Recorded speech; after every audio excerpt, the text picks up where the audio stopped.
बालक नाथ जी हिंदुओं के आराध्य देव हैं, जिनकी पूजा समस्त भारत खासकर उत्तर भारत, हिमाचल प्रदेश, पंजाब, दिल्ली में श्रद्धा से की जाती है। ऐसी मान्यता है कि बाबा जी का जन्म सभी युगों में हुआ, जैसे कि सतयुग, त्रेता युग, द्वापर और कलयुग, और हर एक युग में उनको अलग अलग नामों से जाना गया। जैसे सतयुग में स्कंद, त्रेता युग में कौल, द्वापर युग में महाकौल के नाम से जाने गए। मित्रों, माना तो यह भी जाता है कि बाबा बालक नाथ शिव पुत्र कार्तिकेय के अवतार है। मित्रों, इस वीडियो में हम आपको बाबा बालक नाथ की संपूर्ण जीवन परिचय देंगे, तो बनिए रहेगा वीडियो में अंत तक। बाबा बालक नाथ जी ने शिव की अटूट भक्ति की एवं शिव कृपा से उन्होंने गरीबों व निसहायों की सहायता करके उनके दुख, दर्द और तकलीफों का नाश किया। मित्रों, उनके शिव संबंध में द्वापर युग की एक कथा प्रचलित है, जिसके अनुसार द्वापर युग में महाकौल जिस समय कैलाश पर्वत जा रहे थे, तभी रास्ते में उनकी भेंट एक वृद्ध स्त्री से हुई। उसने बाबा जी से गंतव्य में जाने का अभिप्राय पूछा। जब उस वृद्ध स्त्री को बाबा जी की इच्छा का पता चला कि वे भगवान शिव से मिलने जा रहे हैं, तो उसने उन्हें मानसरोवर नदी के किनारे तपस्या की सलाह दी और माता पार्वती, जो कि मानसरोवर आया करती थी, से उन तक पहुंचने का उपाय पूछने को कहा। बाबा जी ने बिल्कुल वैसा ही किया। वह शिव भगवान से मिलने में सफल हुए। बाल युगी महाकौल को देखकर शिव जी बहुत प्रसन्न हुए और उन्होंने बाबा जी को कलयुग तक भक्तों के बीच सिद्ध प्रतीक के रूप में पूजे जाने व चिरायु तक उनकी छवि बालक रूप में रहने का आशीर्वाद दिया।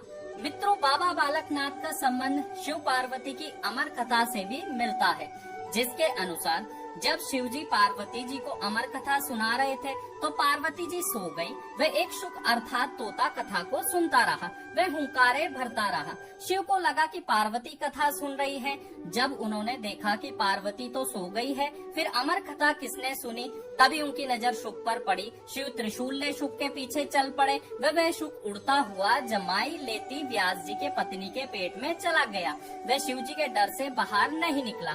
तब उस शुक ने शिव से अभय वरदान मांगा। वह कहा कि जिस समय मैं बाहर निकलूं, उस समय जो भी जन्म ले वह भी अमर व सभी ज्ञानों से परिपूर्ण हो। जिस समय शुक ने जन्म लिया, उसी समय जिन बालकों ने जन्म लिया वह नवनाथ व 84 सिद्ध कहलाए। उन्हीं नाथों में से एक है बाबा बालक नाथ। मित्रों, कलयुग में बाबा बालक नाथ जी ने गुजरात के काठियाबाद में जन्म लिया, जहां उनका नाम देव रखा गया। उनकी माता जी का नाम लक्ष्मी और पिता का नाम वैष्णो वैश था।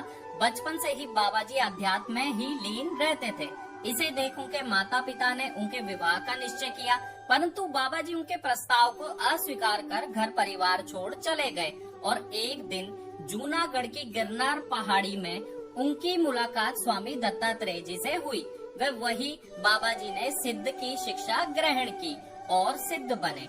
तभी से उन्हें बाबा बालक नाथ जी कहा जाने लगा। कहा जाता है कि हिमाचल में एक महिला जिसका नाम रत्नो था ने बाबा जी को अपनी गायों की रखवाली के लिए रखा था, जिसके बदले में वह बाबा जी को रोटी व लस्सी दिया करती थी। बाबा जी तपस्या में इतने लीन रहते थे कि उन्हें रत्नों की दी हुई लस्सी व रोटी का ध्यान ही नहीं रहता था। एक बार गायों ने ग्राम वासियों की फसलें खराब कर दी। तब रत्नों ने बाबा जी को कहा कि मैं तुम्हारे खाने पीने का ध्यान रखती हूँ, जबकि तुम गायों का ख्याल सही से नहीं रखते। रत्नों का इतना कहना था कि बाबा जी ने पेड़ के तने से रोटी और जमीन से लस्सी प्रकट कर दी और कहा कि ले माई तेरे 12 सालों की रोटी और लस्सी। उधर ग्राम वासियों की उजड़ी फसलें वापस सही हो लहलाने लगी। तब बाबा जी वहाँ से चले गए। वे सारी उम्र ब्रह्मचर्य का पालन करते हुए एक प्राकृतिक गुफा में अंतर्ध्यान हो गए, जहां आज भी इनकी प्रतिमा स्थापित है। ब्रह्मचारी होने के कारण महिलाओं का प्रवेश गुफा में वर्जित है। महिलाएं गुफा के सामने मन से दर्शन करती है। मित्रों, वीडियो अच्छी लगी हो तो कमेंट कीजिए। जय बापे दी व चैनल को सब्सक्राइब कीजिए। जय श्री राम।